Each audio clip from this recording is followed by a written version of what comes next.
sorry. But I don't want to be an emperor. That's not my business.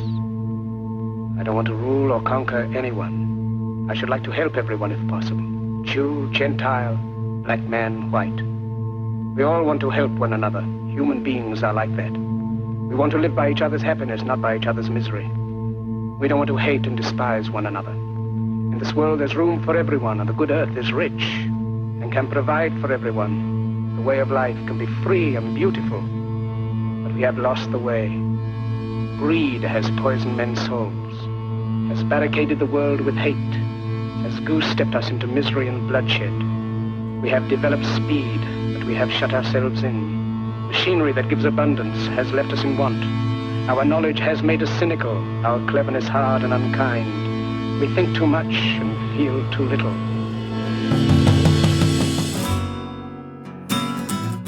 Revolution! Revolution! Revolution!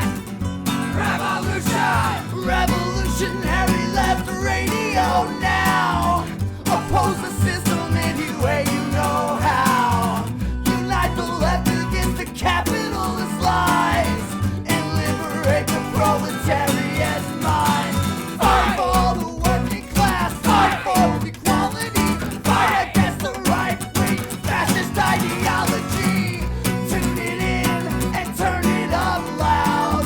Revolutionary left radio starts now. Hello, everybody. Welcome back to Revolutionary Left Radio. I'm your host and comrade, Brett O'Shea, and today we have back on Alex Aviña to talk about Chile, Allende, Pinochet, the CIA, and that entire event.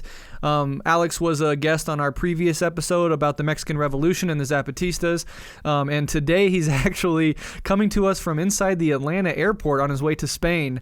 So we really appreciate you, Alex, taking the time to find a little bit of a quiet space in the airport to do this interview. We really appreciate it. What's up?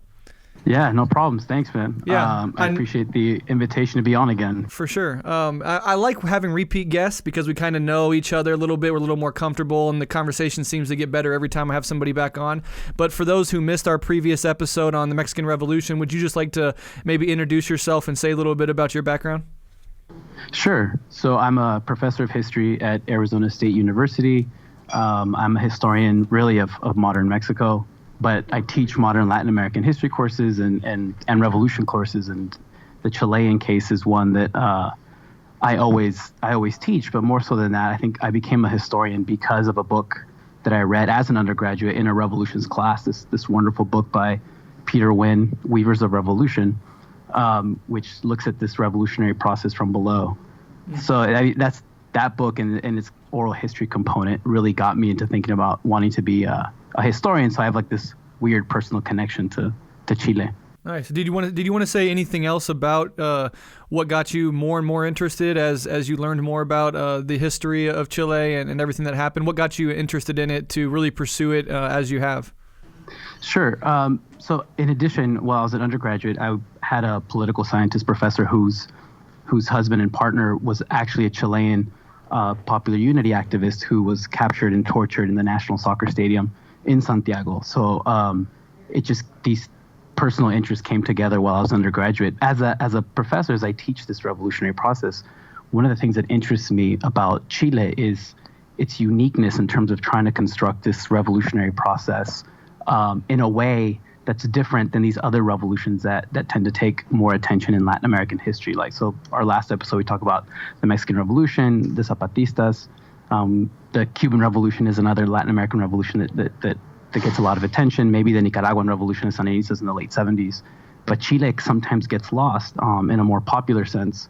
And what's always fascinated me about Chile is that they try to construct socialism from below through a different means, right? Through following a country's legalistic, constitutional, and historical traditions. And I think that's one of the things that stands out about this revolutionary process that continues to fascinate me to this day. Yeah, and I think we will get into that as this episode goes on. But would you sort of define the Chilean Revolution as a democratic socialist revolution as opposed to a purely armed Marxist or anarchist revolution? I would just call it it was a socialist revolution, right? Mm-hmm. I think splitting that to me at least, and I think to some of the popular unity activists and maybe even Allende, there's no need to put the democratic before the socialist part because they understood socialism as a democratic radical ideology. So I think because Salvador Allende, who was this democratically elected Marxist president in 1970, you have this peaceful, well, legalistic, let's say, there's no armed insurrection in which a small group or a revolutionary movement takes power. You have a Salvador Allende who's actually elected as president of Chile, and on an explicit platform, right, in which he's saying we are trying to construct socialism for the masses, for the workers, the peasants, the progressives, the intellectuals, the women. Mm-hmm.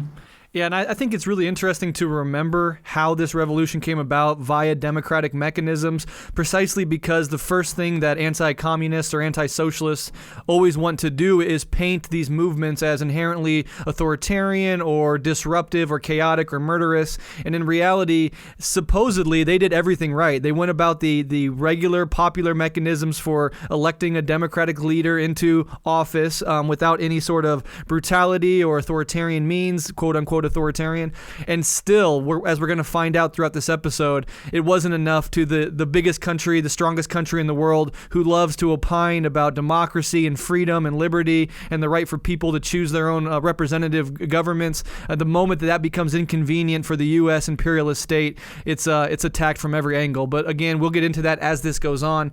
I think a good way to start, and the best way to kind of get into this topic, is to maybe highlight some of the background conditions that Chileans were operating in, which eventually led up to the election of Salvador Allende. So what was Chile like in the 50s and 60s?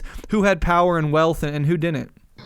Sure. So if we step back a little bit and look at it like in a longer historical perspective, Chile, at least up until September 11th, 1973, there was a popular perception within Latin America, within Chile, that the country was somehow different than the rest of Latin America, right? That they had only had two constitutions since independence from Spain in the 19th century, that the military had largely stayed out of politics, that the military respected the Chilean constitution and constitutional civic life.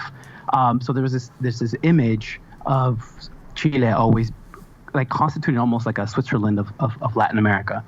Now, what that image conceals is that this was an exclusionary system. It may have been less violent or less outwardly oligarchic as some of these other post-colonial Latin American nations, but for the mass majority of Chilean history, the vast majority of the population was disenfranchised politically and economically, right? So we have this famous incident, for instance, in 1907, where you have a massacre of nitrate workers in Iquique, in the far north of Chile, in the Atacama Desert region.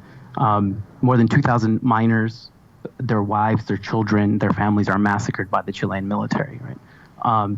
So despite the fact that there's only a couple instances in which the military takes power, or you have this other interesting moment in 1932 when you have a Socialist Republic of Chile that's momentarily proclaimed by this guy who I think has one of the greatest names in Latin American history, Colonel Marmaduke Grove. Nice. With the exception of that, like there was some sort of a constitutional rule in Chile.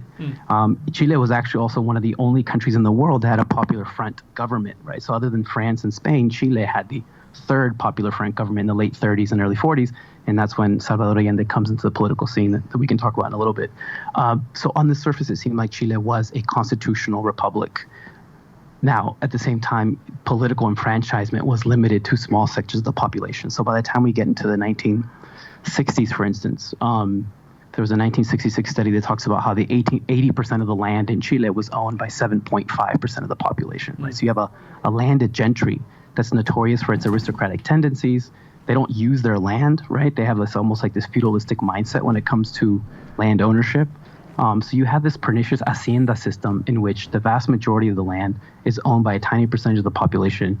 70% of the peasantry earn less than $100 annually, which has, repercussions for trying to create any sort of industrial, domestic, and manufacturing market for the Chilean economy.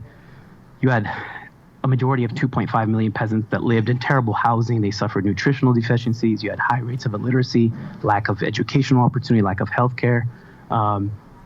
Peasants in the 50s and 60s started leaving the countryside to seek economic opportunities in the cities. These cities were not a process that had begun earlier in the 20th century, but then takes off again in the 50s and 60s.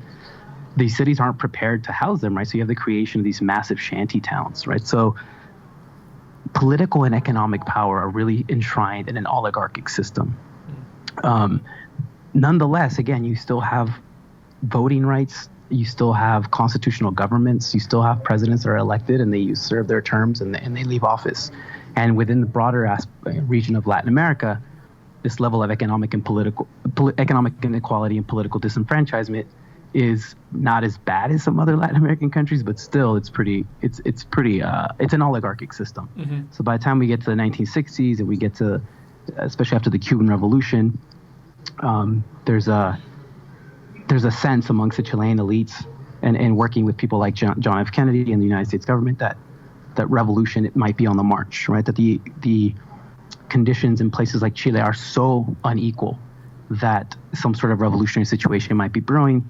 So what John F. Kennedy does in the early 60s is proclaim this Alliance for Progress, right, which is supposed to be a Marshall Plan for Latin America. This was supposed to, it was a different type of counterinsurgency than the one they tried to do in Cuba with the Bay of Pigs. Mm.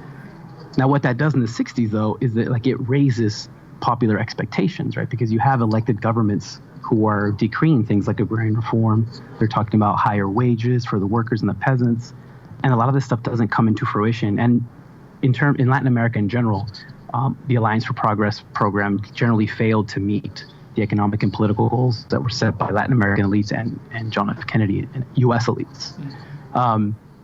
So by the time we get to Allende in 1970, this is a country that's highly unequal economically, that's political power is restricted to a minority of people, but you have raised expectations since the early 1960s for peasants and for workers that their lives are going to be better. And you also have growing population, you have growing cities. So there's this really dynamic situation brewing by the late 1960s. Yeah, and one thing I wanna ask too is one of the biggest industries in Chile was the copper industry. And am I correct in stating that large parts, if not the entirety of the copper industry, was more or less owned by firms from the United States, U.S. corporations? Yes. So the Chilean economy, like most of the Latin American economies from the late 19th century to throughout the 20th, right there, they depend on one or two single commodities. So Chile depended on nitrates until artificial nitrates were invented, right? So then the vast majority of the Chilean economy switches and it becomes dependent on copper. So I think in the 1950s, like 80% of income coming in or wealth coming into the country is based on the copper economy or copper global prices. Yes, and most of the copper was owned by Kennecott Company and Anaconda Copper Company. Mm-hmm.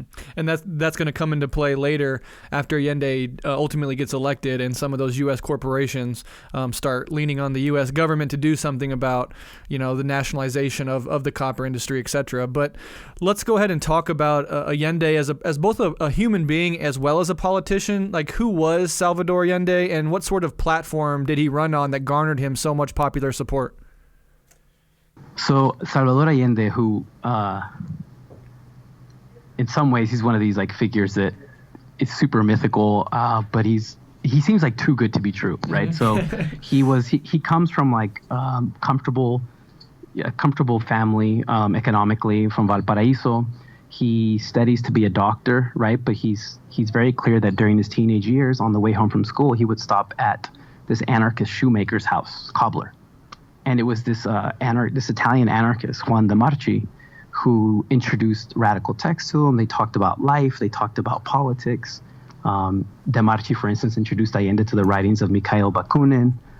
They played chess, right? So Allende always traced back one of his earliest phases of political radicalization with these meetings that he had with this informal, just hanging out with Juan de Marchi, this shoe cobbler and carpenter.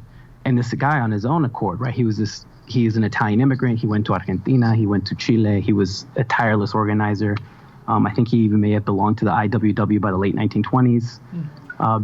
So Allende becomes a doctor, and his experience treating poor people essentially also leads to his radicalization. He starts to view illnesses in a broader social, political, and economic context, right? So he's not just looking at illness. he's not just diagnosing illnesses and malnutrition as the consequence of individual actions, but he's looking at it in a broader context. And he starts to realize, right, that a lot of these illnesses and nutritional deficiencies are the product of very precise political economic decisions made at high levels of the government. So by 1933, he helps found the Chilean Socialist Party, which was not aligned with the Comintern or with Moscow. He enters political life in the late 1930s with this Popular Front government. At a really young age, he becomes the Minister of Health of Chile, and then from then on out, he's involved in the political life of Chile. He's a federal deputy. He becomes a senator. He runs for president 4 times. He's very consistent in his political and ideological activism, right? He's very clear about that he's a Marxist, that he's a socialist. He's very clear about who he's fighting for the workers, the peasants, the women, for peasant women. He runs for the third time he runs for president in 1964. He gets really close to winning, and this is where we have, now we have declassified documents of the CIA in which they were pouring money into the Christian Democratic Party that was opposing Allende's candidacy. They were pouring money into the national press, and using all the red baiting strategies that they had done since the Cuban Revolution. So the thing that stands out to me about Allende is the longevity of his political and social activism. Toward the end of his life, when a coup seemed imminent, he said that he wasn't made to be a prophet, an apostle, or a martyr, but that he was a social fighter and an activist, and he was going to go down that way. And to me, when I first read that as a 22-year-old or 21-year-old, I was just struck by this guy's consistency, right? Mm-hmm. Now he's not, obviously he has a lot of issues that we can talk about, right? But I think someone who has 4+ decades of that type of political and social activism and commitment, I think that's something worth teaching, right? Especially when he ends up being elected president in 1970.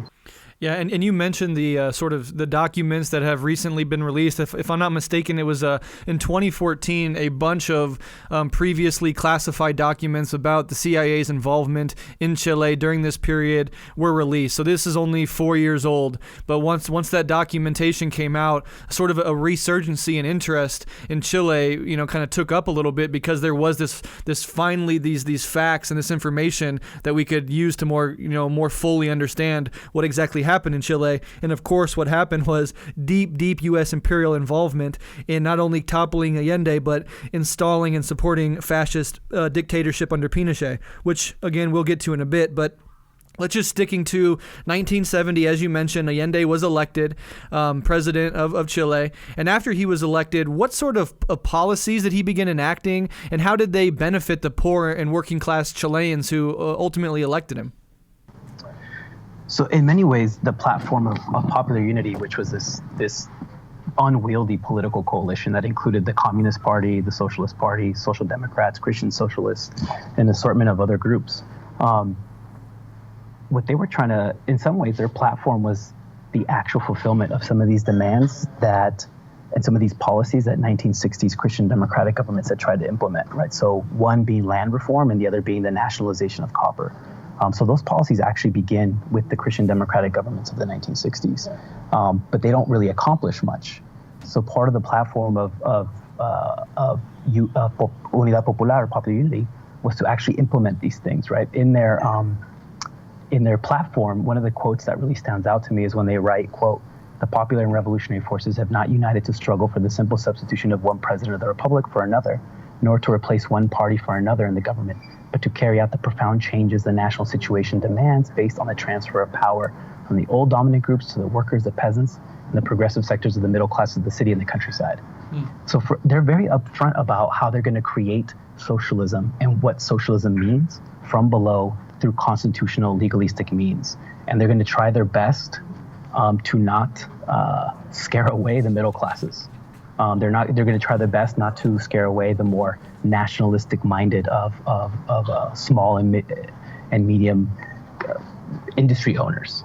I think really the core of this, without getting into the specifics of the platform, the core of this platform is national sovereignty and social justice. How can we recuperate Chile's economic national sovereignty, and how can we embark on a program of social justice for all Chileans?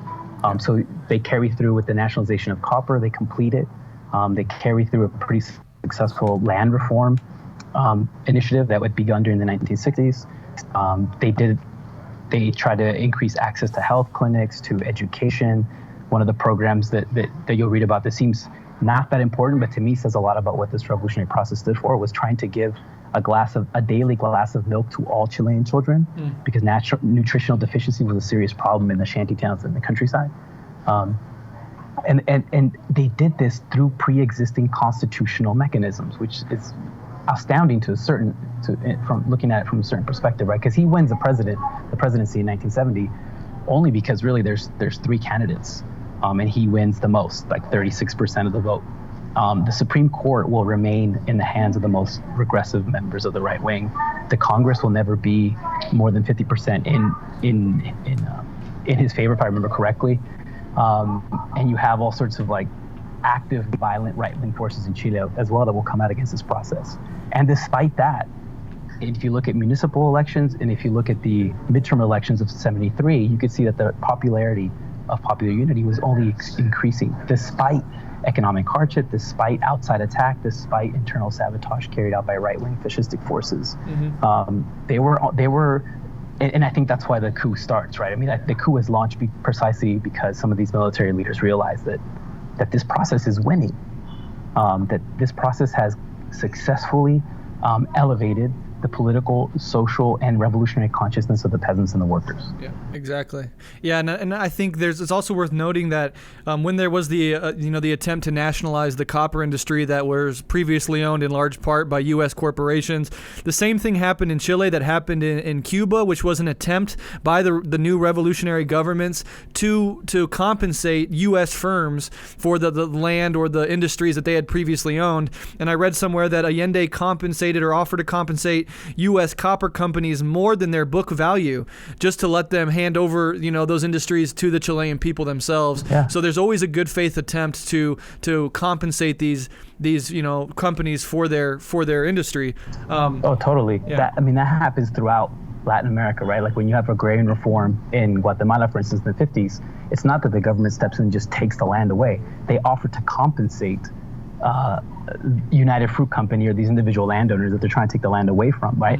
But what they use to base the value of the land is what these companies and individuals recorded as on their taxes, which I think is kind of funny, right? Because they know that these companies are massively underreporting their tax responsibility, right? Yep.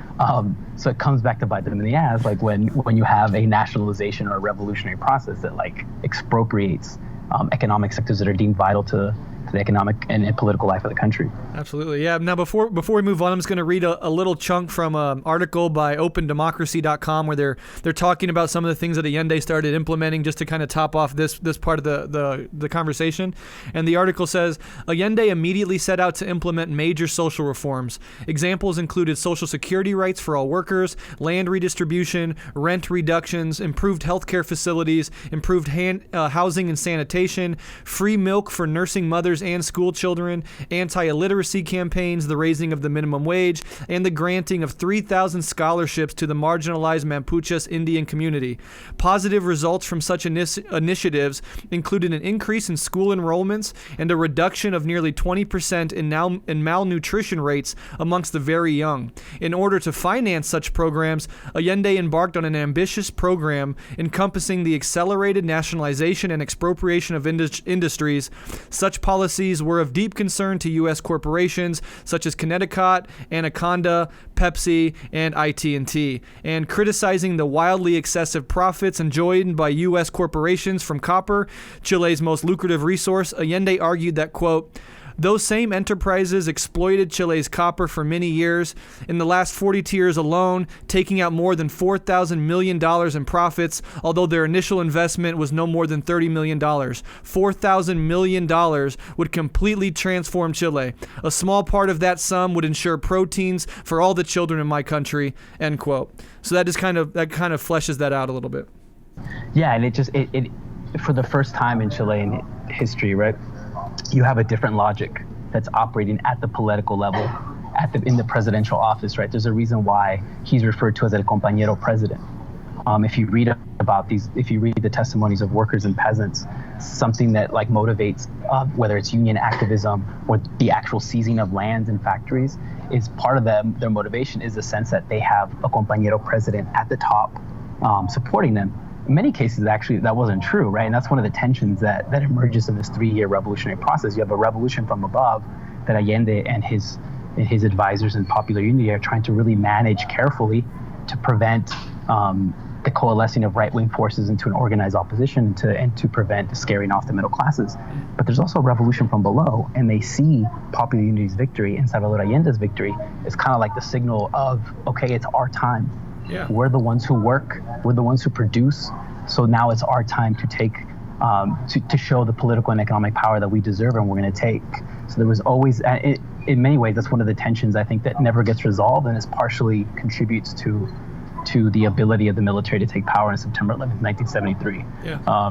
That gap, right? And if you read Peter Wynn's book, Weavers of Revolution, you get another perspective of Allende, right? When the workers at one of the biggest mills, cotton mills in the country, at Yarur factory, take it over on their own accord, Allende gets pissed. And he starts talking about how the workers don't know what's good for them, the workers don't know what they're doing. I know what we're doing, right? So that, when I first read that, I was like totally disheartened, right? But yeah.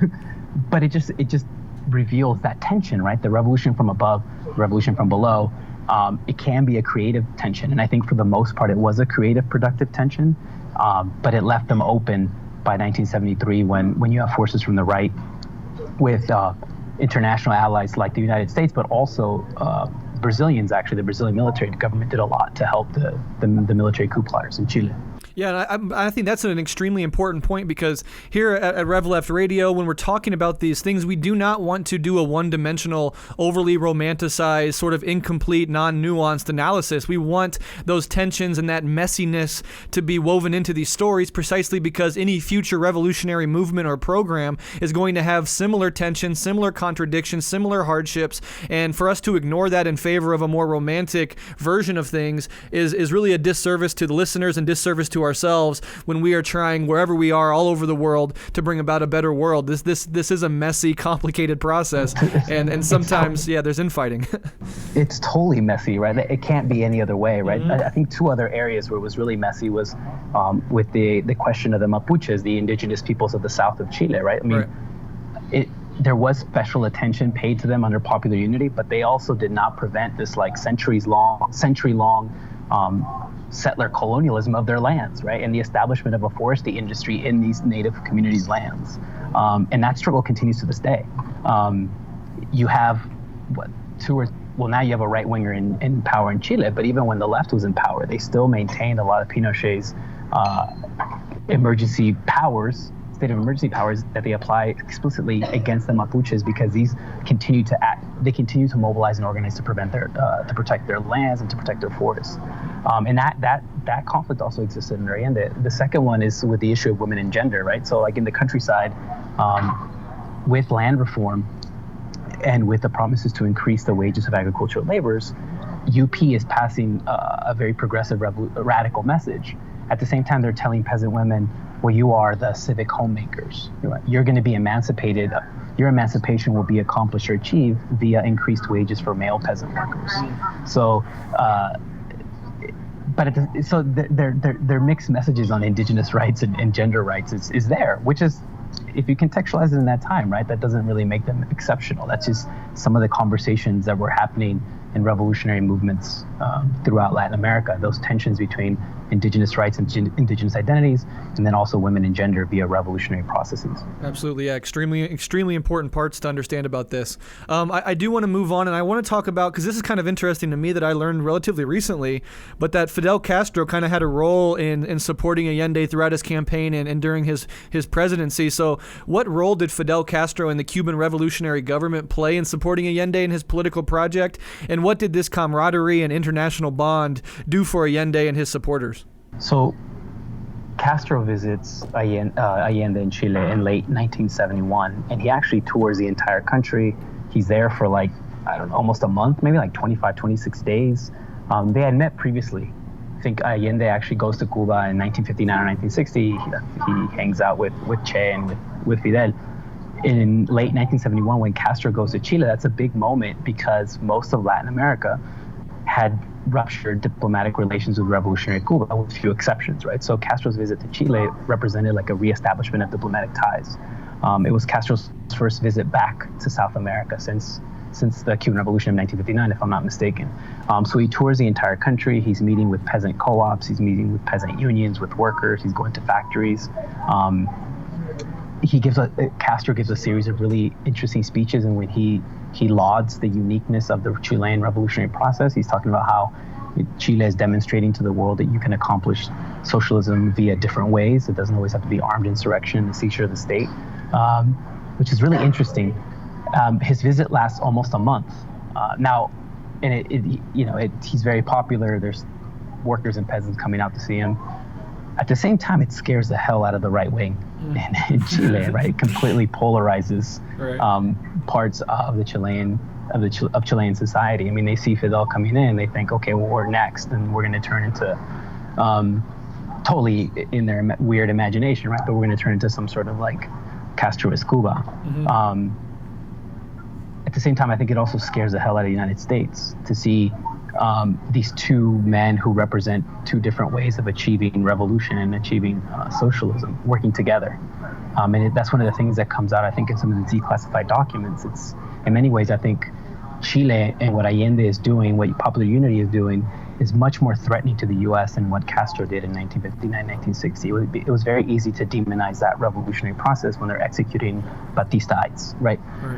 It's really hard to demonize a movement that came through power via the ballot box. And you see that in the conversations between Nixon and Kissinger, which they're afraid that that's going to set an example to not just Latin America, but they talk about Italy, which had a large Communist Party presence. They're afraid that this example that Chile would be the type of example, if successful, to be emulated in other countries.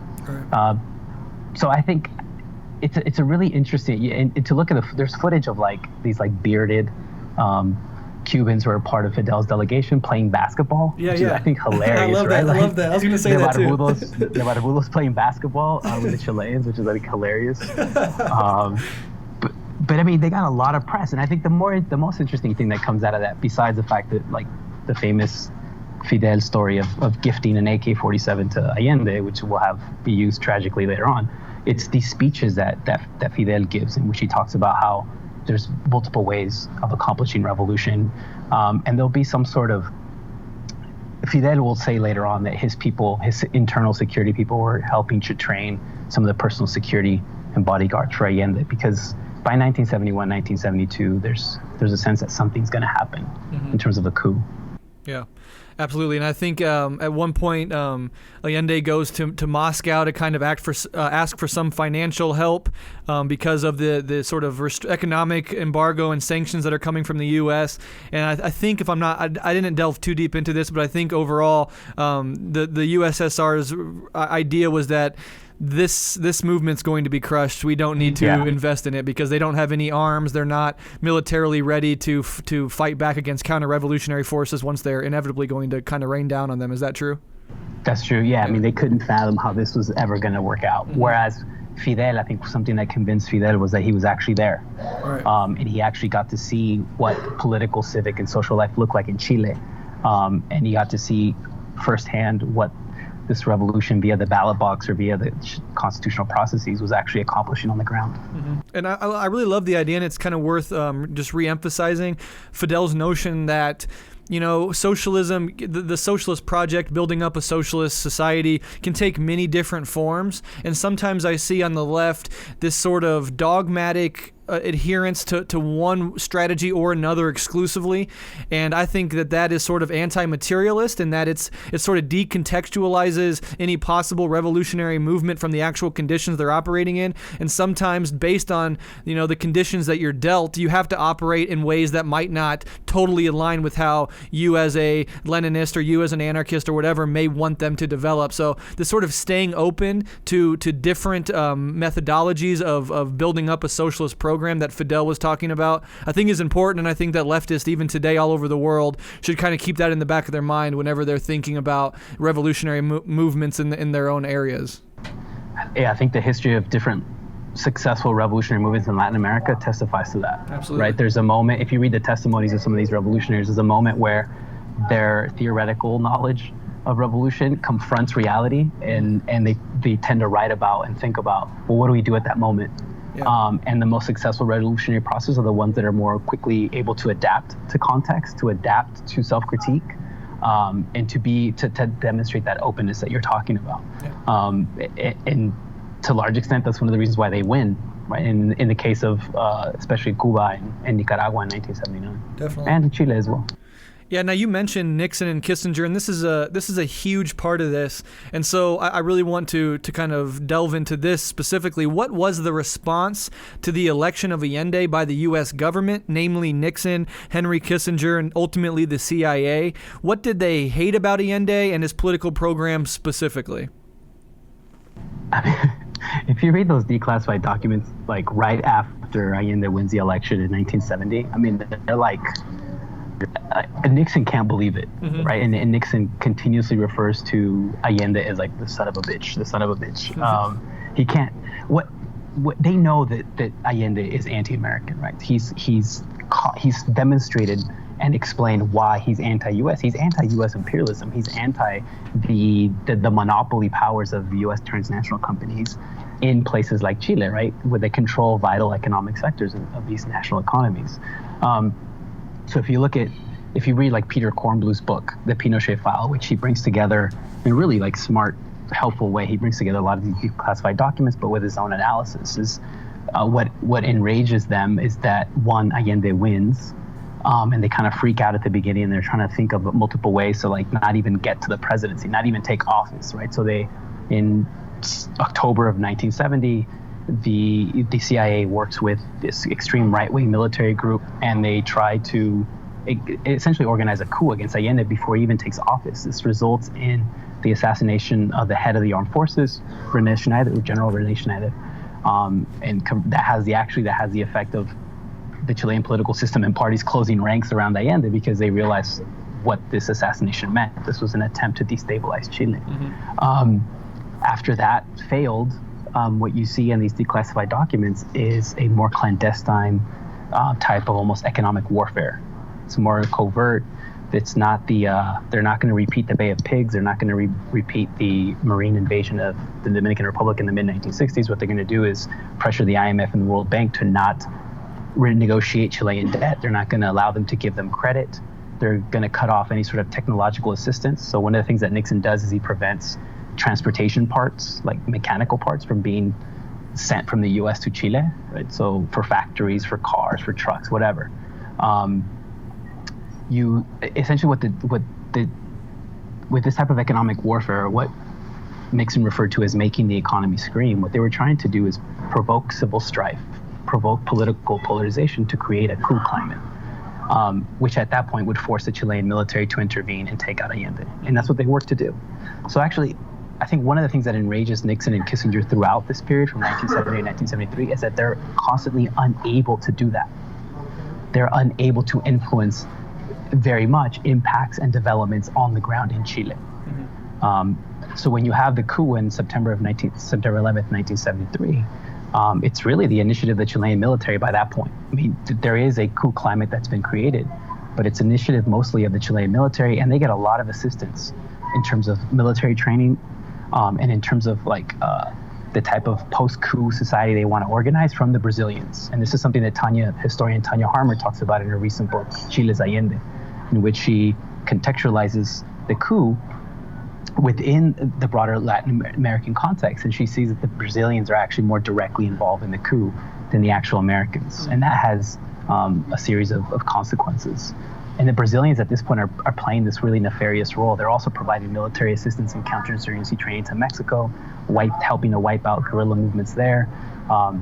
So this is not to this. I bring this up not to deny U.S. empire, not to deny how U.S. imperialism works, but it's much more complicated, and it just shows the level of adversaries and enemies that this Chilean revolutionary process of red wine and empanadas was facing in 1973. Right. Yeah, that's extremely important, and I do want to like kind of talk about the fact that we see over and over again, and we've done so many of these episodes where we've covered revolutionary movements, and every time we see this pattern where the U.S. will use, before it engages in toppling regimes or funding and organizing coups, the first thing it always does is engage in economic warfare. And so, Alex just laid out a bunch of ways that the U.S. did this, and then the economy starts to suffer, and then the first thing that reactionaries in the U.S. and the U.S. ruling class want to do is point and say, see, socialism doesn't work. Look at it. Yep. The economy's a mess. Well, that's a direct result of the imperial sort of mingling inside the economy that the U.S. did. And so I think we always have to remember that. It's kind of commonplace now, but it's like important to always just reemphasize that.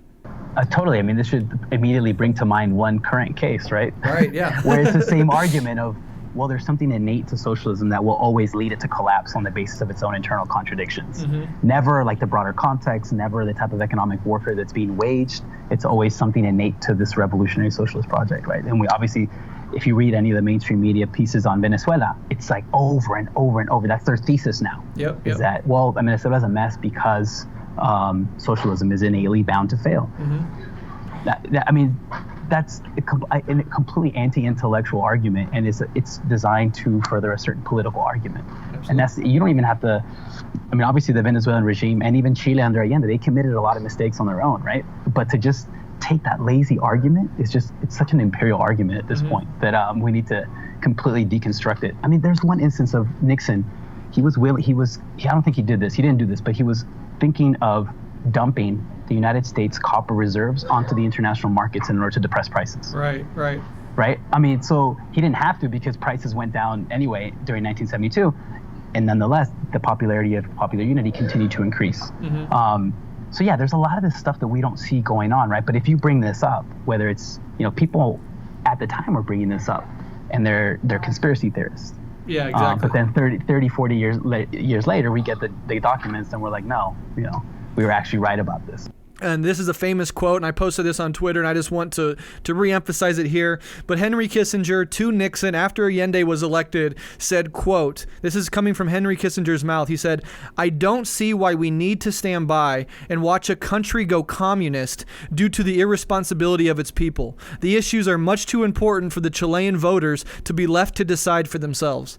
End quote. And that's just sort of the chauvinism, the imperial arrogance and hubris that the U.S. empire always takes towards, populations that they deem less than. It's really the democracy and the care of people deciding for themselves which way they want to take their country goes completely out the window the second it becomes inconvenient. Oh, totally. I think Kissinger and Nixon both had really, they had racist values and ideas toward Latin America. Nixon, as a vice president in the late 1950s, almost got practically lynched when he visited Venezuela, right? Mm-hmm. So he, from that experience on, he had very particular view of Latin America and Latin Americans, basically that these people are racially inferior and that they're not fit for democracy. Kissinger took a different position, but he basically said nothing of historical value occurs in Latin America. It's either in the Soviet Union, it's either in Asia or in Europe, the United States, but nothing happens in Latin America. Exactly. What shocks them a little bit is the victory of Allende in Chile, I think. So I think that quote that you just read, I think captures in a weird way what the Chileans under this revolutionary Chileans under Allende were trying to do. Right? They were trying to reassert national sovereignty. They were trying to, in a political and in an economic sense. And what the U.S. was trying to do was undermine it, like they have in Latin America since the mid-19th century. Mm-hmm. There's another really interesting quote in which I can't remember if it was Chile, if it was Nixon or Allende, or Nixon or Kissinger, in which they write, quote, "The example of a successful elected Marxist government in Chile would surely have an impact and even a precedent value for other parts of the world, especially in Italy. The imitative spread of similar phenomena elsewhere would in turn significantly affect the world balance and our own position in it." Yep. So they were aware that this was a dangerous example that other countries throughout the world, not just even Latin America, would want to emulate, right? Yeah. They knew what was at stake. And that's why from the moment before Allende even took office in late 1970, they were already trying to plot to get him out of it, to prevent him assuming office, despite the fact that he won according to Chilean laws. Yep. according to the Chilean constitution. Absolutely, yeah. And one more thing, you mentioned the sort of racism towards Latin America by the U.S. And I remember the CIA documents talking about Che Guevara. I think one of the quotes that we covered in one of our episodes was they said about Che that he was very smart for a Latino, and then there's always that caveat, and that's that sort of disgusting sort of racism. Just it's ubiquitous in all of these documents and all of these quotes that we can find from these people. Oh, totally. I mean, like if you read any of the declassified documents that involve some sort of like U.S. training of death squads, they'll train these like in Guatemala in the mid-'60s, they'll train these death squads. These death squads will do what they do, and the U.S. advisor will step back and be like, oh, it's because these people are innately violent and vicious and uncivilized. Right, it's like, right. What? Right. You just gave them the tools and you gave them the training. Like, how can you just step back and give that type of... What it is a racialist, colonialist project in view of Latin America. That's what it is. Exactly right. And it hasn't necessarily gone away, right? I mean, as late as 2014, John Kerry, who's supposedly the liberal side, right? He was calling Latin America our backyard. Mm-hmm. So I mean, this idea of Latin American affairs being subsumed to what the U.S. wants has never completely gone away. The language changes, but this ontological idea that Latin Americans are incapable of democracy or self-governance, I don't think has ever entirely gone away. The language to describe it changes, but that sentiment is still there. Yep. Yeah, it's rooted in white supremacy, and it was codified way back in the day with the Monroe Doctrine, and we're still living in that legacy today. But I do want to move on to the reaction inside Chile from sort of the reactionaries. You mentioned earlier that the CIA had teamed up with a far-right extremist group in Chile, and I think the name of that organization was called Fatherland and Freedom, and they were a fascist organization. So just broadly, what was the response to the election of Allende from the ruling class, from the military, and from the far right of Chile? They were outraged. I mean, I think they saw this as a mortal threat. So if one of the things I would recommend to listeners is to watch this brilliant documentary by Patricio Guzman called La Batalla de Chile, The Battle of Chile. It's a 3-part documentary, and one of some of the best parts of this documentary is when he interviews both workers and peasants, but also people who opposed Allende. And when he presents a video of the right, of the conservative sector, there's this like disdain and this hate that like just comes through the screen, man. It's I don't know how to describe it. What the right was though was it was disarticulated, and I think again one of the reasons why Allende and Popular Unity wanted to carefully manage this revolutionary process was to prevent that coalescing of the right into a unified force. And they were unable to do so. So it's industrialists, it's manufacturers, it's eventually the Christian Democratic Party will go over with the coup plotters. They will eventually regret that. Even parts of the middle class ended up going over supporting the coup in 1972 and then 1973. You have this far right group, fascist group, Patria y Libertad, that was modeled after the Spanish Phalange. And they were more the street fighters. They were committing industrial sabotage. They were blowing stuff up. They were having street fights with leftist groups, with leftist militants in major cities. But by 1972, especially after a trucker strike at the end of 1972, that Allende essentially used the military to bring to an end, I think that's when you started to see an uptick in this right coalescing into something organized and in supporting the coup, a way of kicking Allende out before his 6-year presidential term was going to be up. Yeah, and there was like attempts earlier. There was one time where a certain group of the military, the far right section of the military, took to the streets, and they actually started attacking leftists or just popular supporters of Allende in the streets with guns, and they even killed I think it was a Swiss cameraman who was filming the sort of rollout of these military fascists, and they shot him dead. He kind of recorded his own murder at the hands of these people. Yeah. But before 73, before the big coup, these little attempts by sort of rebel factions inside the military, they were largely like, they drew out the popular support of Allende. The people hit the streets in staggering numbers, and they supported Allende in a way that, still kind of brings a tear to my eye and is heartbreaking knowing how it all turned out. But the amount of support that he had from regular Chileans and the lengths that regular Chileans were willing to go to stand up to these fascists, it's really inspiring even to this day. Yeah, I think that the incident you talked about, the Tancazo, is when this tank battalion did this preemptive coup attempt in the middle of 1973. And it's crazy to watch on film, but when they assassinate the Argentine, Swedish journalist, right, who manages to record his own assassination. It's crazy.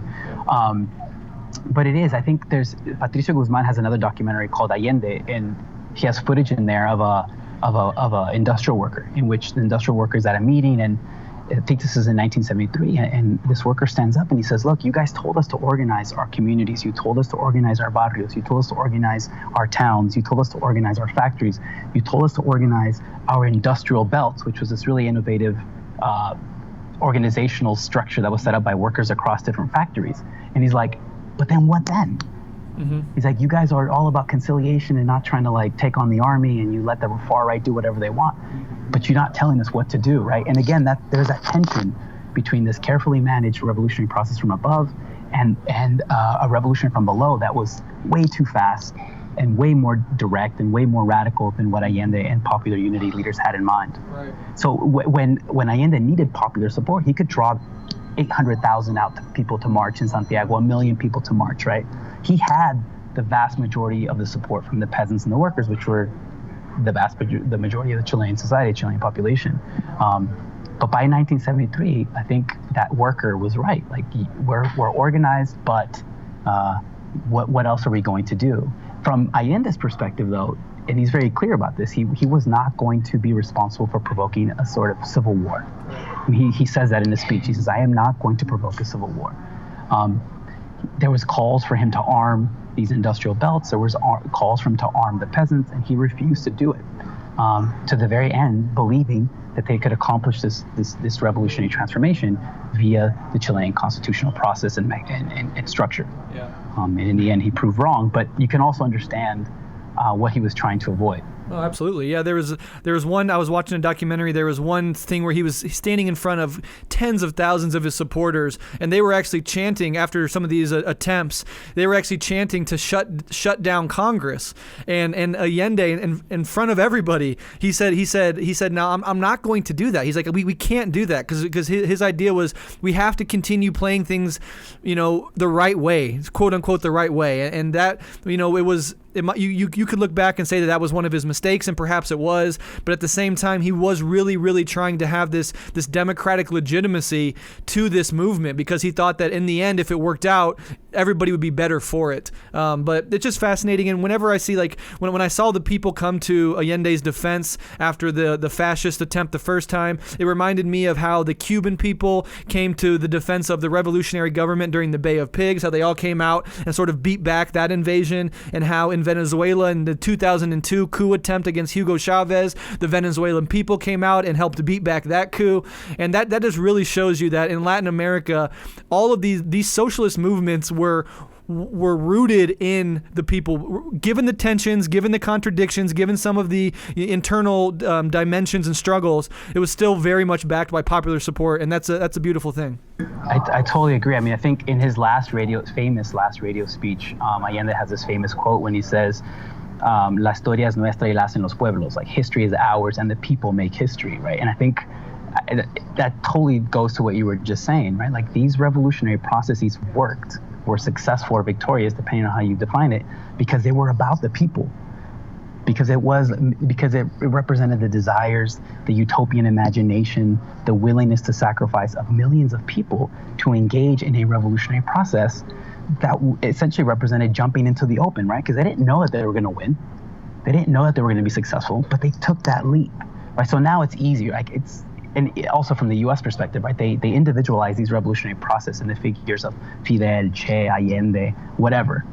But what made these things successful in Latin America and somewhere like Chile are the millions of people who sacrificed everything because they wanted a better life, because they wanted to create something new. They wanted to create a better world. And if you read the testimonies of regular Chilean supporters of Allende, they all talk about that we were in the process of creating a better world. We were going to create something utopian. We had a beautiful dream. And that's what motivated these processes. That's what gave these processes life, right? Regardless of how this revolutionary process turns out, what initially gives them life are the millions of people who are being oppressed, who are being exploited, who live terrible lives, and they say enough, and we're going to create something more. Allende essentially says that in his last speech. He says, I was just like a translator of your ideas and your values and your dreams and your desires. I was just a translator. I was the interpreter. You guys put me here. That's why I love that quote. La historia es nuestra y lo hacen los pueblos. History is ours. The people make history. Now, obviously, that idea or value is completely missed out with the sort of imperialistic representations advocated for the U.S. when they tend to individualize everything in the figure of a Fidel or Allende. Exactly. Like somehow these revolutionary processes were the evil machinations of a genius who's able to control the fates of millions of people, right? It's ridiculous. Yep. But that if you look at mainstream media even today, that's how they approach these processes in Latin America. But what this is about is like the normal peasant and worker who sacrificed everything to create a better world. Exactly, yeah, and it is, I mean, very, very well said, 100%. People should really, really reflect on that, and the sort of individualizing of these movements, whether it's Mao or it's Fidel, it's really this reflection of this great man of, this liberal great man of history idea, and also it serves exactly what you do to sort of, to whitewash the role that the masses, that the people themselves played in these movements, because that gives it the democratic legitimacy that the U.S. so desperately wants to strip away from all of these attempts at liberation. So we should always be conscious of that. But let's go ahead and move on to the coup itself. And I think the best way to get into it is to talk about Augusto Pinochet. Who was Augusto Pinochet, and what role did he play leading up to the coup? So Augusto Pinochet was a military man. He was a general. He steps into the scene in 1972, 1973. So after the trucker strike in 1972, Allende starts to bring in more military men into his cabinet. He brings in General Carlos Prats to be the head of the military. By the summer of 1973, he's, after a series of embarrassing incidents and middle-class protests in Santiago, Prats, who was a constitutionalist who did support the military respect of the Chilean constitution, he's removed from power. And of course, it's Pinochet, chosen by Allende, who takes that position as the head of the Chilean military. Probably at that point, he was already involved in some sort of coup plotting.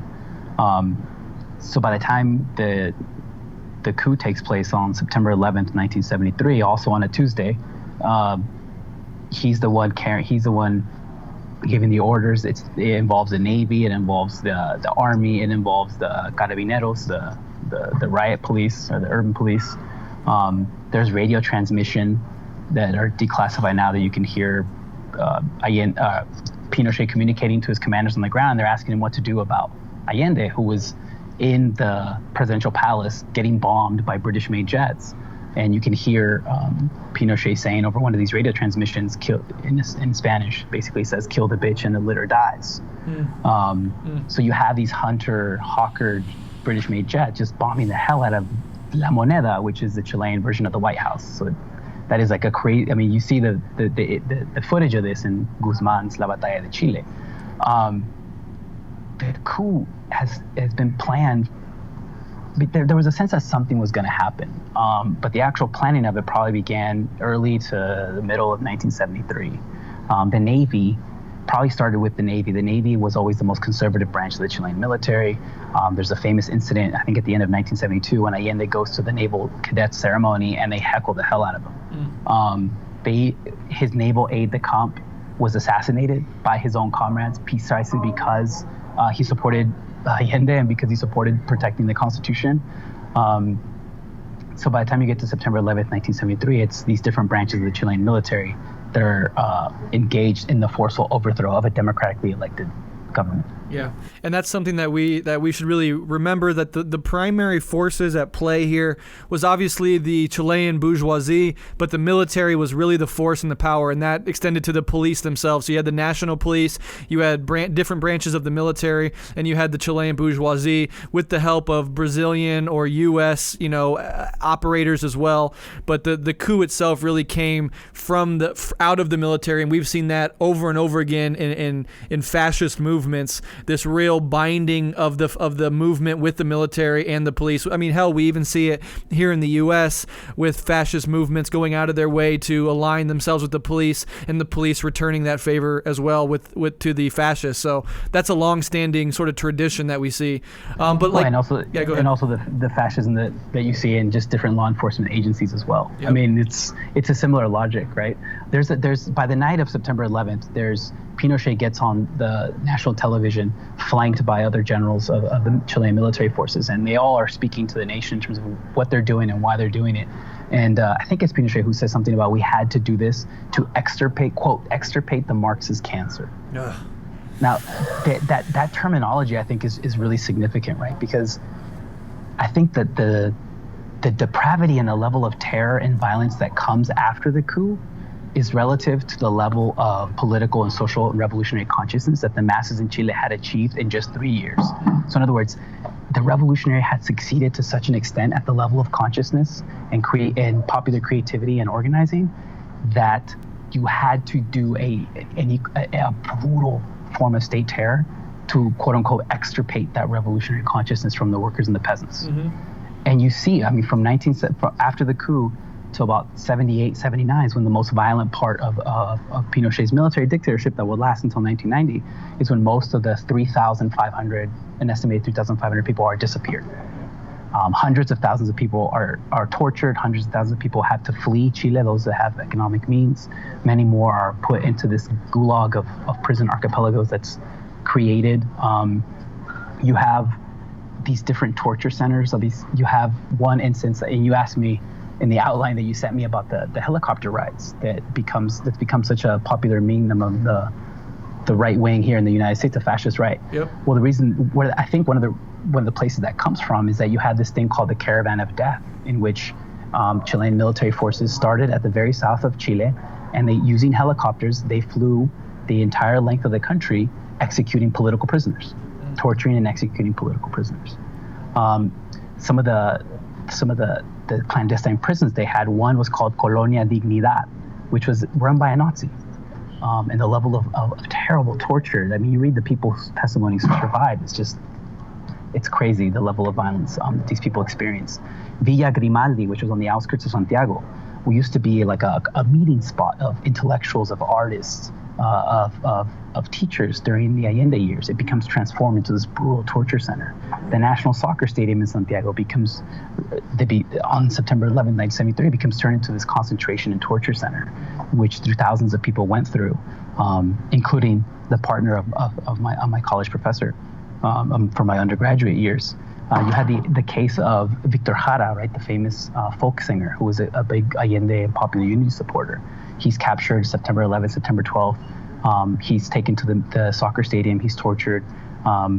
We now know that they broke his hands with hammers, and then they would throw his guitar at him and say, play music for us now. And eventually they machine gunned him for over 40 bullets and just dumped him in some random street in one of the shanty towns in Santiago. And actually one of his killers was just, I think, captured in the U.S. like 2016. 3,000 plus disappeared, right? And I think a lot of that, some of the military people and secret police DINA agents, have testified since then that they were trying to do was terrorize the entire population. Right? They were using these people who they were killing and disappearing as examples to force people into submission, right? To put aside that sort of political and revolutionary consciousness that they had achieved, that they had enjoyed and put into practice during the Allende years, right? So you have these instances of expropriated factories that were being run by workers while the military went back in there and they returned the factories to the previous owner, and now the workers had to work for the guy that they had ousted just a couple years ago. Lands that were taken by peasants were returned to the previous landed elites, and now those peasants once again had to work for the former boss who they had taken out. Absolutely. And then that goes back to the famous quote that, fascism is capitalism in decay. It's a way of maintaining and reestablishing the capitalist order. And whenever you see these alt-right, neo-Nazi assholes here in the U.S. drawing on this helicopter imagery, talking about anti-communist action and dropping commies out of helicopters, they're drawing on this brutal torturous, murderous, disgusting history, and they are proud of it. And we should never forget for a second, whether you live in the U.S. or anywhere else where fascist movements are on the move, that the moment they get the chance to do the same to us, they will do it in a heartbeat. And that's what's at stake. That's what's always been at stake, and that's what will continue to be at stake. And so we really have to think about this. And you talked about that Pinochet quote where he talks about disease, and I think there's a really interesting fascist language. There's an obsession with purity, and then there's, on the flip side of that obsession with purity, is an obsession with degeneracy, with infestation, with disease. You see it used in the rhetoric of Nazis in Germany. You see it used in the rhetoric of Pinochet fascists, and you see it used in the rhetoric today in fascist movements in the U.S. and beyond. And it's a really dangerous, horrifying movement, and we should never sort of like not take it seriously. It is on the move, and it's on the move globally as we speak. And this is the history that they want to recreate. Yeah, totally. And I think this type of terror or violence was also very targeted, right? Because there was an intellectual aspect to it, and the intellectual aspect comes with applying, for the first time, neoliberal capitalism in a post-World War II setting, right? So the day after that the coup happens, you have these Chilean economists and intellectuals who had studied in the United States at the University of Chicago under people like Milton Friedman, Arnold Harbinger, Friedrich Hayek. They go to Pinochet and they provide the intellectual project and plan, along with the Brazilians, in terms of how to reorganize a post-coup Chile. And what they give him are these free market neoliberal economic texts and ideas and policies drawn from Milton Friedman, from von Hayek, from Arnold Harbinger.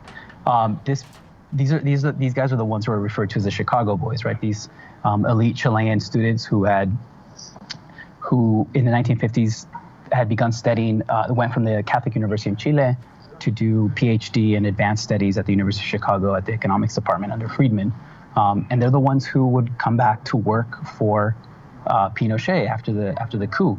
And what they did was they completely dismantled the economic project that had been established under popular unity, and did the holy trinity of neoliberal capitalism, right? They privatized, they deregulated, and they massively cut social spending. They induced what Friedman referred to as shock therapy. They needed to do a jolt into the economy.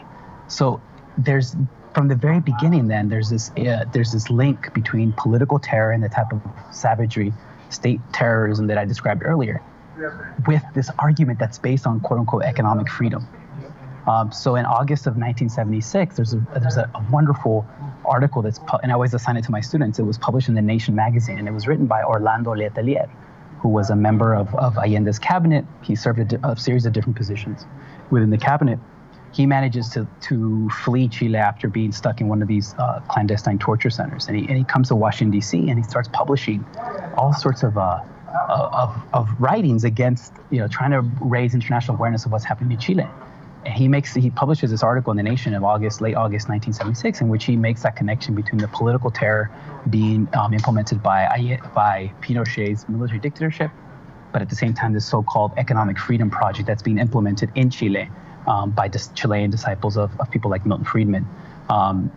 It was a really powerful argument, and just a couple weeks later, Orlando Letelier would actually be car-bombed in DuPont Circle in Washington, D.C., along with his two American assistants, one of which, Ronnie Moffett, died. And it seems that DINA, the Chilean secret police, was involved in that assassination. So this is something that Pinochet did, was they waged a war of state terror against not just within Chile, but they also worked abroad.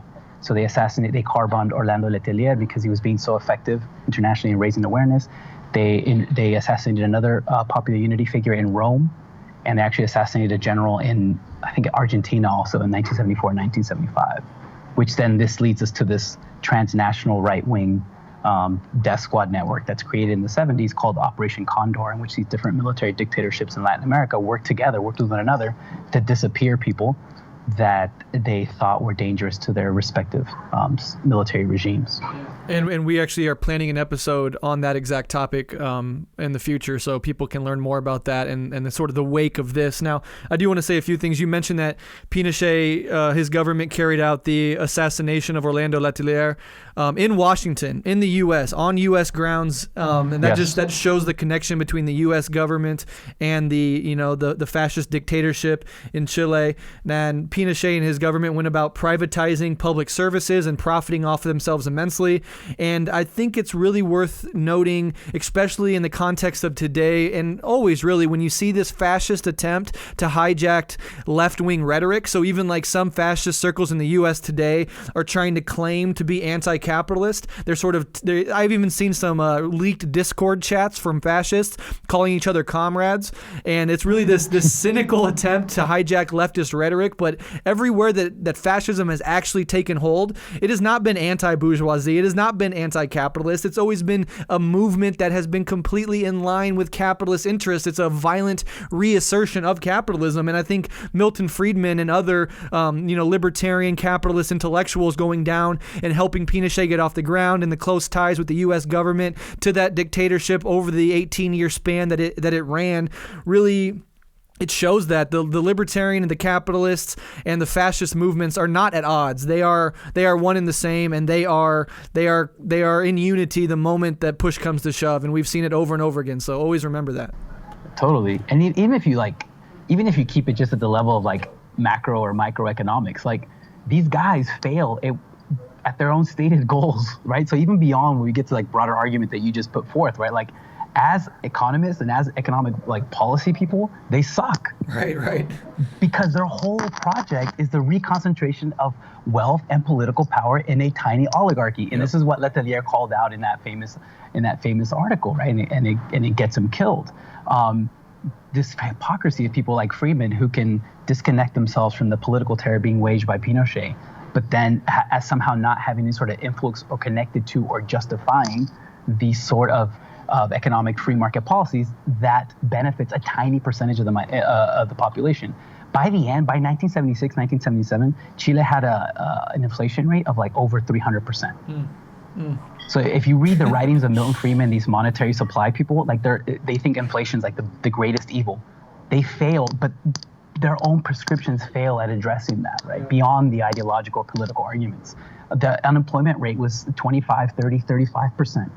I mean, this project failed by 1982.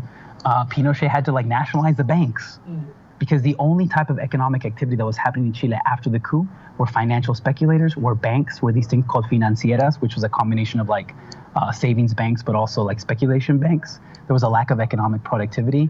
Small and middling-sized businesses and industries got wiped out by the transnational competition to the point where people who had supported the coup by 76 were thinking about how they kind of messed up. Right, because they had actually enjoyed some of Allende's economic policies, and now they were completely wiped out. But Friedman has this really famous quote in Newsweek in 1975, and this gives you an idea, I think, about what type of intellectual he was, but also some of the consequences of his arguments about capitalism and freedom.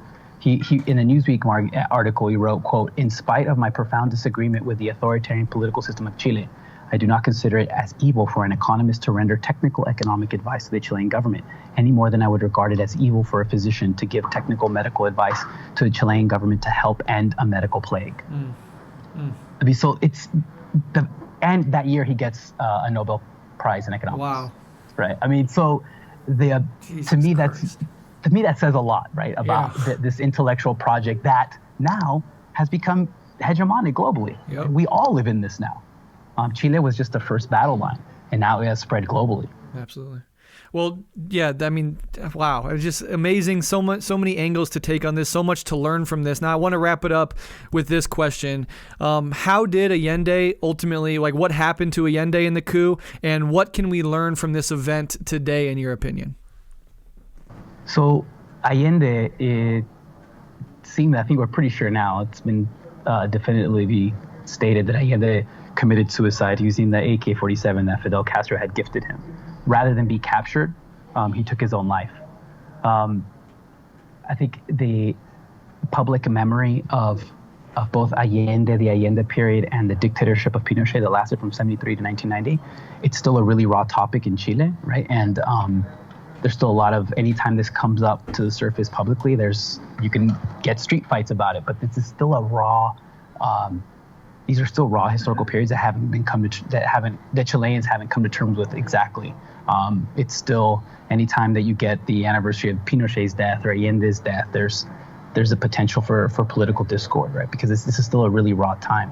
I think in terms of what we can learn from this, I think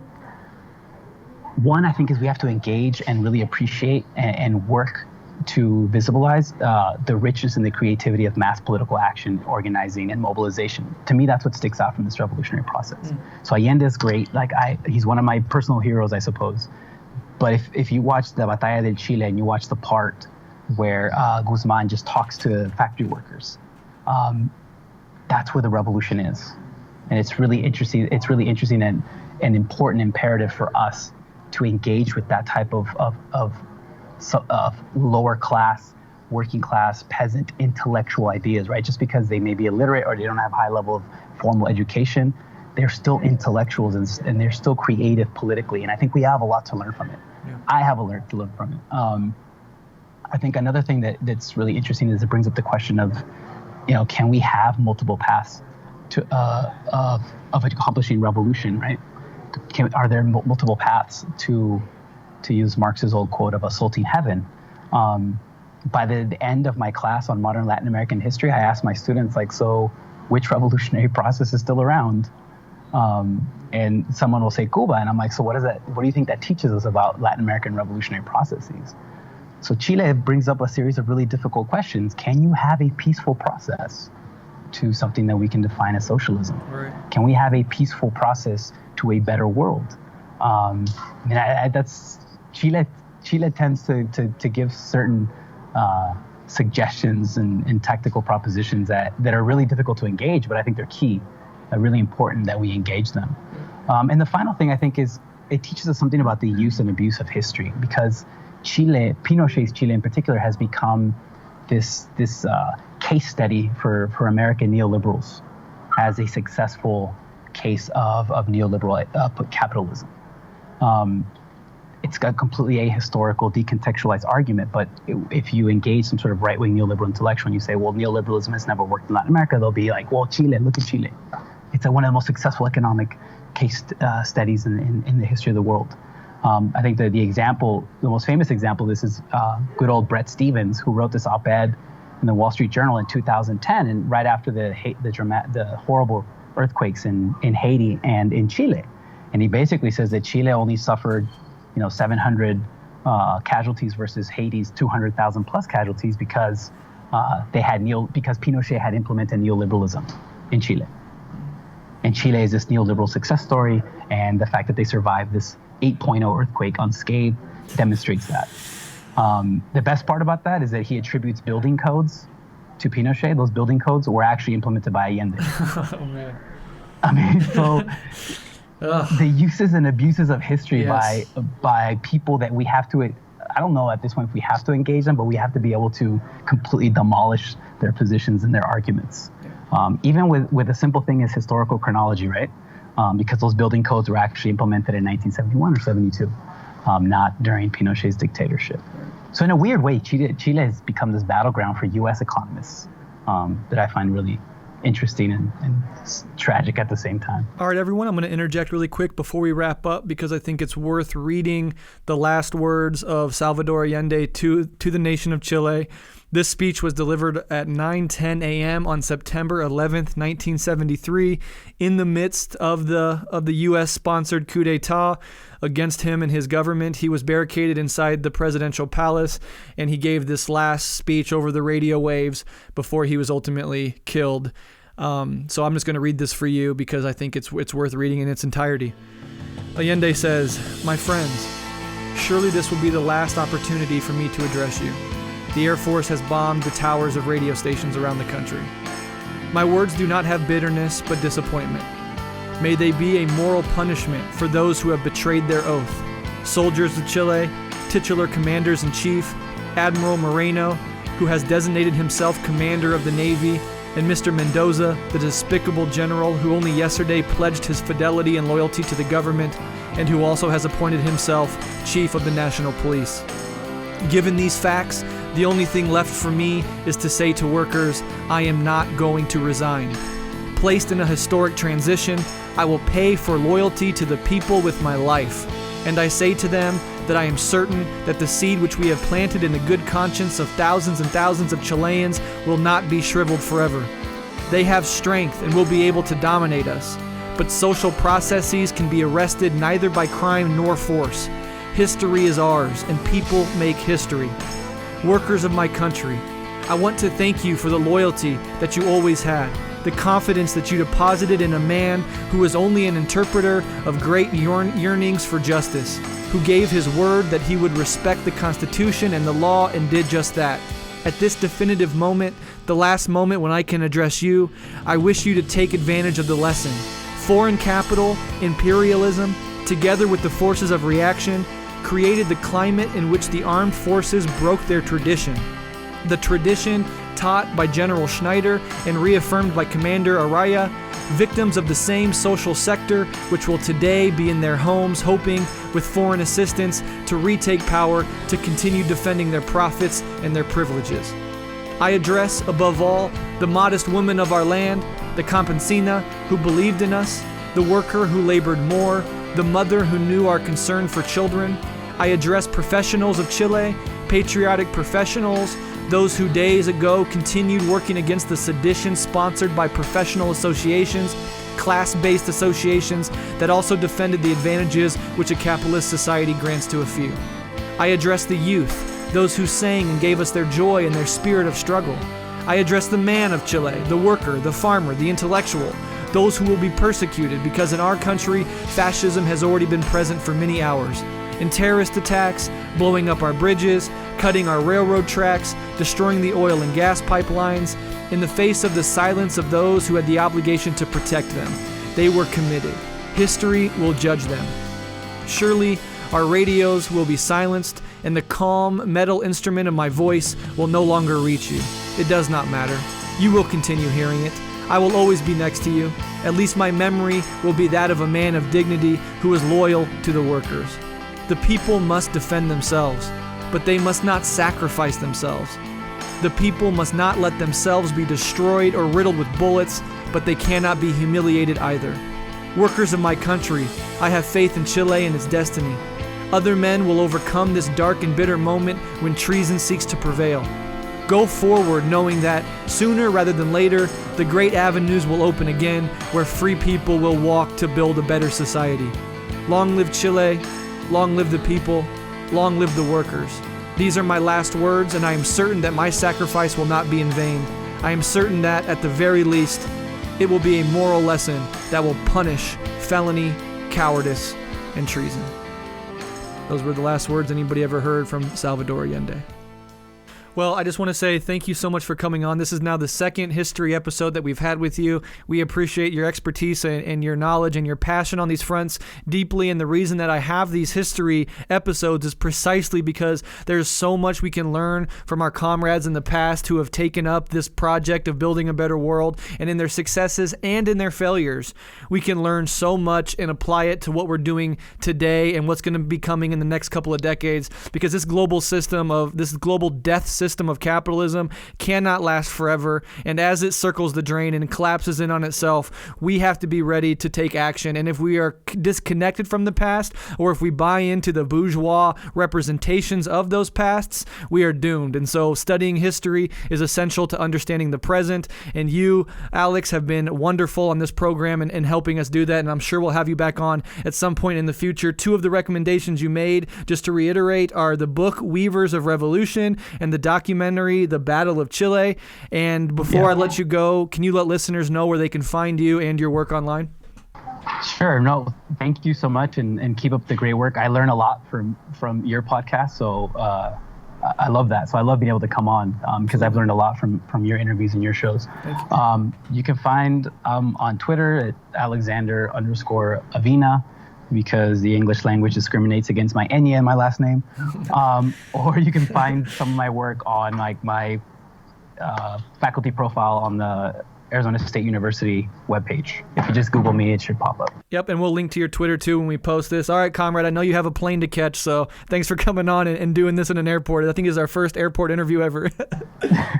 Thanks, man. No, thank you. It was a great time. All right, solidarity. Thanks, solidarity. You ready to go night-night? Yeah, Daddy. Okay, so what would you call a person that has so much money and lives in a giant castle, and this person makes all this money, he has all these things that he doesn't need, and the way he gets it is by hurting people, even though people might die, people could get separated from their mommies and daddies. That person doesn't care. As long as that person is making a lot of money, that person doesn't mind hurting people. What would you call that kind of person? They're monsters, Daddy. I can't tell lies to you, baby, the boogeyman is alive.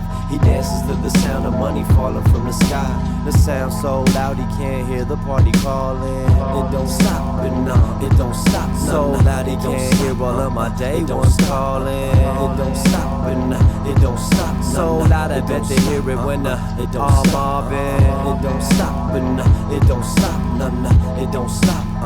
It don't stop. It don't stop. It don't stop. Good night.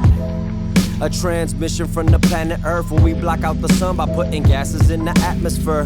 Southsider till I'm plant food. Long as I lived around these lame ass rap busters is that dude. The dude who looked the boogeyman square in the eye, bought the lie and sold it back, and I'll be red until I die. Belakid said it's hard up in Manila. Carly and Raleiistas, we gon' make you all remember it's the anti-boogeyman. Killer of the greedy man, sinner, I don't give a fuck, the Bible is a fucking sham. Only thing that's real is that I rep mine. You front like you Christ-like, I nail you to a stop sign. It don't stop, and it don't stop. Perdona mi madre por mi vida loca. Make music that'll soothe you like Indian flutes to cobras. Let me see your hands high and not behind your back, and not on top your head. And as a matter of fact, the laws are different where you stay. So study up, cause they could buddy up and fuck you up for just being associated with the type of stereotypes they train to put in a prison. So a private company can make some money off a system, buying prisons up, filing through a tax loop. Loot all of these bailed out companies, making more loot and more loot. Daddy, come back. You're tripping again. Okay, I'm back. Return like I never left, a veteran who dying in the hospital, my last breath. Tell the audience I said they are the person that I am. The rapper that could wrap a circle around a minivan. Your papa like, damn. Your brother like, yeah. Your sister like, word. Your mama like, bam. The old man from that smog-enshrouded flatlands, adopted by Echo Park and good back in the motherland. I'm all city, raised my son where it's hard-edged. In the hood, so I don't raise a little shithead. I know I'm on the clock, lounging through my break time, just to stitch you bums up like I embroidered my fucking rhymes. You fucking right. Check under my baby's bed. Here, Khalil, hold this deuce, aim to the head? Bet Dre would give back every dime from beats to hear the beating heart of his second son in a heartbeat. It don't stop, it don't stop, no, it don't stop, yeah, it don't stop, it don't stop, no, it don't stop, yeah, it can't stop, no, it don't stop. Good night, Daddy. You make it. Oh, what a good boy. Can you go brack yet?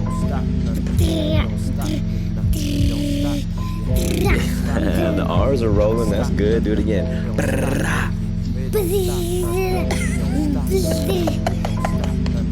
You got some work to do. I love you. It don't stop.